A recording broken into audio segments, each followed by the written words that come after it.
बिस्मिल्लाहिर्रहमानिर्रहीम। अस्सलामुअलैकुम। मैं हूं ज़ीशान और ये मेरा यूट्यूब चैनल है। आज के इस वीडियो में हम बात करेंगे कि स्कूल और कॉलेज जाने वाले ऐसे बच्चे जिनको किसी काम की वजह से स्कूल या कॉलेज से छुट्टी करना पड़ती है, वो किस तरह स्कूल या कॉलेज भेजने के लिए अर्जेंट पीस ऑफ वर्क की एप्लीकेशन लिखेंगे। Dear viewers, if you are new to my channel, please subscribe it and also share and like my videos. Thank you so much. अमूमन एप्लीकेशंस टी और to के word से start होती हैं, लेकिन modern English में to का इस्तेमाल करीबन ख़त्म हो चुका है। तो ये आपकी अपनी पर्सनल चॉइस है।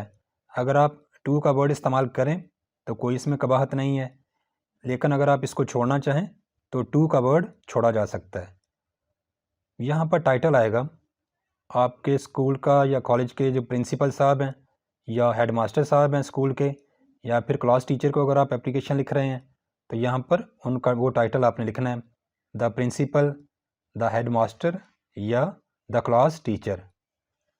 दूसरी लाइन में आपके स्कूल या कॉलेज का नेम आएगा। आपने आपके स्कूल या कॉलेज में जितने भी नेम में जितने वर्ड्स होंगे सब के इनिशियल्स कैपिटल लिखने हैं, यानी पहला लेटर जो है वो बड़ी ABC का लिखना है। थर्ड लाइन में आपका वो सिटी आएगा या डिस्ट्रिक्ट का नाम आएगा जहाँ पर आपका स्कूल या कॉलेज वाक़ है। फ़र्ज़ करें लाहौर में है तो यहाँ पर आपने लाहौर लिख देना है, सियालकोट में है तो यहाँ पे सियालकोट लिख देना है। उसके बाद बारी आती है सब्जेक्ट की। सब्जेक्ट होता है कि आप एप्लीकेशन का आपका मौजू क्या है, क्यों एप्लीकेशन लिख रहे हैं। ये एप्लीकेशन क्योंकि अर्जेंट पीस ऑफ वर्क की है तो यहाँ पर हमने सब्जेक्ट की जगह पे लिखा application for an urgent piece of work, के ज़रूरी काम के लिए दरख्वास्त। यहाँ पर आपकी सैल्यूटेशन आएगी, यानी डियर सर या मैडम। अगर आपका ये जो टाइटल है ये कोई मेल है तो यहाँ पर आप सर लिखेंगे।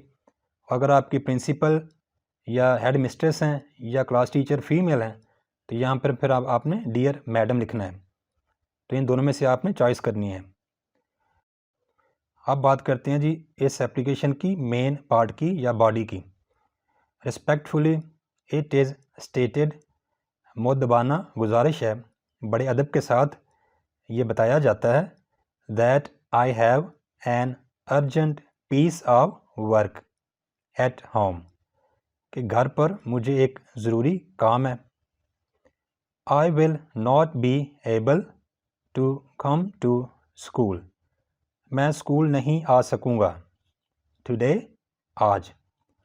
आज मैं स्कूल आने से कासर रहूँगा। Kindly grant me a leave for one day, मेहरबानी फरमा कर एक दिन के लिए मुझे छुट्टी दे दें। अमूमी तौर पर आपका अर्जेंट पीस ऑफ वर्क एक दिन के लिए होता है, इसके लिए एक दिन से ज़्यादा छुट्टी अलाउड नहीं होती। थैंक यू, आपका शुक्रिया। आखिर पर लिखा जाएगा योर्स फेथफुली। अब यहाँ पर इसके ऊपर कॉमा नहीं डालना, यानी इसको अपॉस्ट्रोफी एस नहीं बना देना। YOUR एस जो है ये योर का हिस्सा है, यानी अपॉस्ट्रोफी वाला एस नहीं है। अगर आप कॉलेज में एप्लीकेशन भेज रहे हैं या स्कूल में तो फिर आपका नाम यहाँ पे आएगा, रोल नंबर, क्लास कौन सी है और स्कूल का एड्रेस कौन सा है। लेकिन ये बात याद रखिए कि अगर आप ये एप्लीकेशन किसी एग्ज़ाम में लिख रहे हैं तो फिर आपने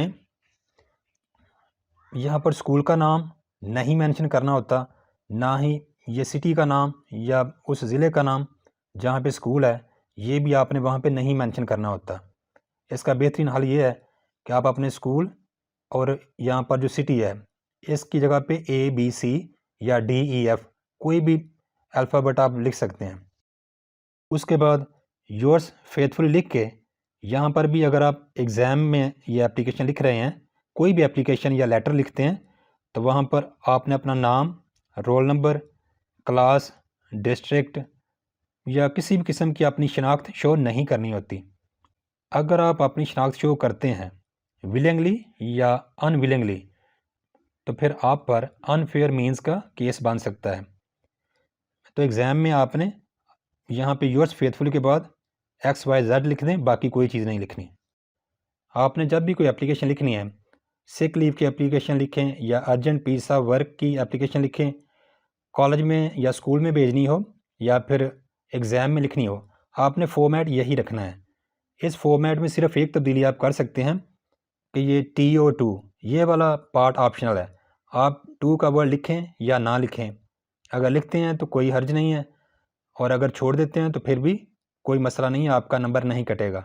इसके अलावा अपने पैटर्न यही रखना है एप्लीकेशन जब भी आ जाती है, तो एग्ज़ाम में आए या आप स्कूल कॉलेज वगैरह में आए।